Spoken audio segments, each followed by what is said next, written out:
White farmers. Most black people will never pick fruit or anything else on your farms. My name is Shanda, and welcome to In the Deep End.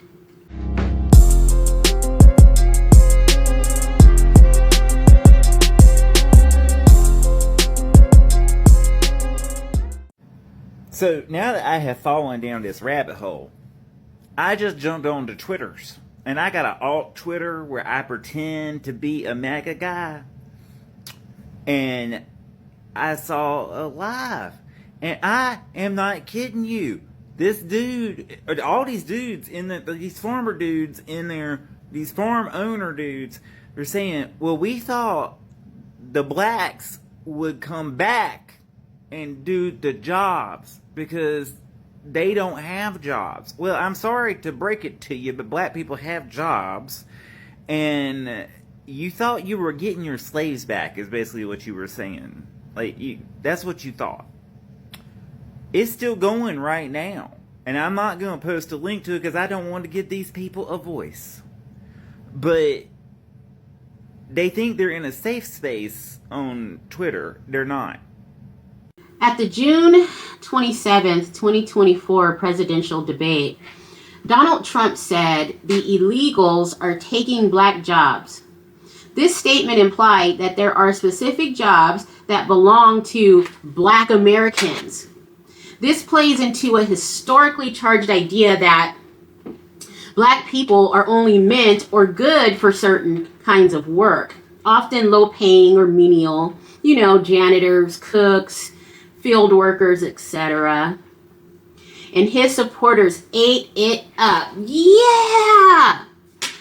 That night when they went home, I'm sure they had dreams of sitting under magnolia trees again while sipping mint julep tea, while black bodies work on their properties for wooden nickels. Do you guys remember these text messages that went out when Trump won the presidency? Some of them truly think that the days of yesteryear are just around the corner. Wake the up. Those days are long gone and will never return. The majority of black Americans, and I think I can speak as part of the collective unit, will never, ever, ever, ever pick fruit, vegetables, tobacco, cotton, or anything else on your white farms. Get someone else to do it. Hell, have your family members do it. Send your kids out there to do it. Make them do what they used to make black kids do. No school until crops are harvested. My mom tells this story all the time. My mom's father was a sharecropper, and they were a very large family. They had 13, I believe, kids, and they could not go to school until all the cotton had been picked. So needless to say, they missed out on half of the school year. But that's what they did for black people back then. I'll tell you what though, if some of us do decide to work on your farms, which I would completely rail against it, but if some do decide to do that, well, hopefully they will demand a living wage. Not minimum wage, not just above minimum wage, but a living wage.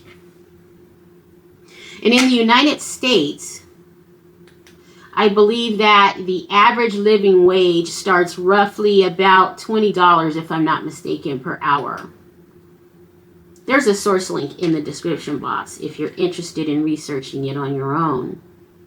Yes, $20 per hour is the basic average living wage. Of course, varying by state.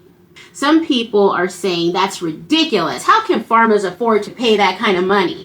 Strawberries would cost $29 a carton. Well, it's true. But you should have thought about that when you voted for Trump, knowing he was going to deport all undocumented workers. I mean, think of how ridiculous someone would be to work a job that has low pay, hard labor, and no benefits out in the blazing hot sun from sun up to sundown? Who in their right mind would do this kind of work when they have other options? They could drive for Uber, deliver pizzas, work at Walmart, Costco, factory work, office buildings, hell, in the air conditioning.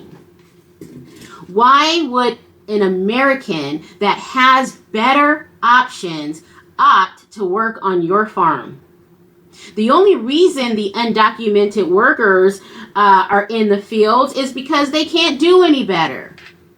Because they didn't have any paperwork, social security cards, all that stuff that you have to give an employer before you begin. You know, Trump took away, he was on his head, boy, I tell you, to take away DEI, hoping it would unemploy massive amounts of blacks and put us in a position of desperation, hopefully forcing us back into menial work such as picking fruit, cotton, vegetables.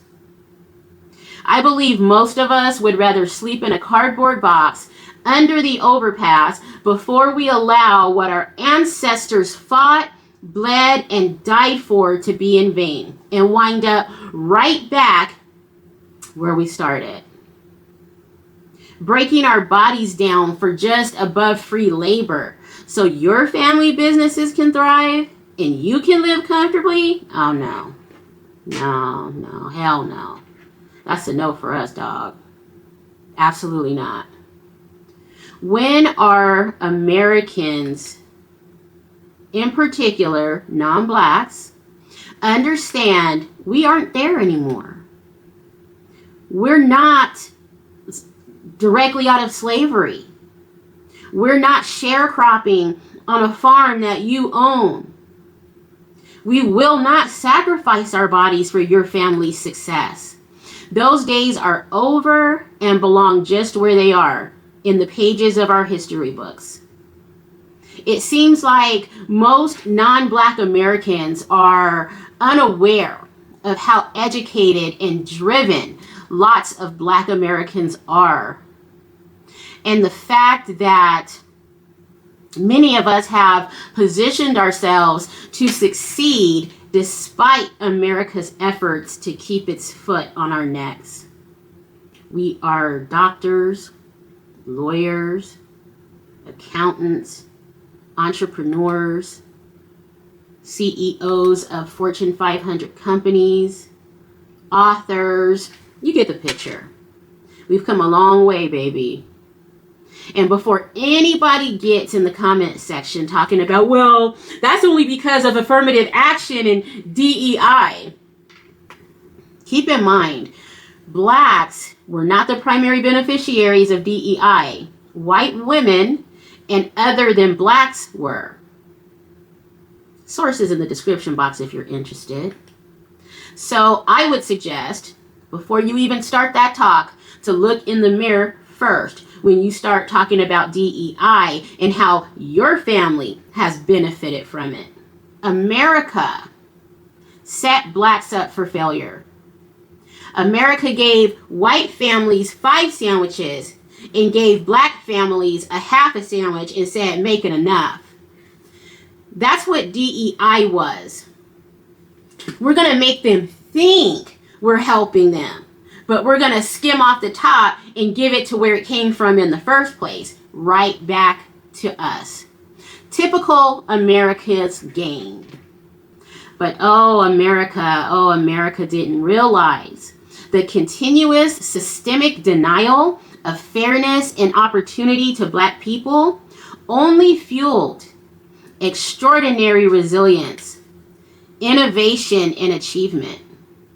It forced us to be better and stronger. It forced us to find ways around your systems to better our conditions and elevate our families. These pressures have created diamonds. And diamonds don't work on farms picking fruit, cotton, and vegetables. Now, yes, granted, there are a faction of the black community that is still trying to find their way, but they'll find it with the guidance of others. Now, think about this. I've been thinking about this option. Or not option, but I've been thinking about what they could possibly do to rectify this mess that Trump has made. This administration is so hateful and racist. I could see them reenacting something that looks like indentured servitude to ensure farm workers, or farm owners rather, get their crops harvested.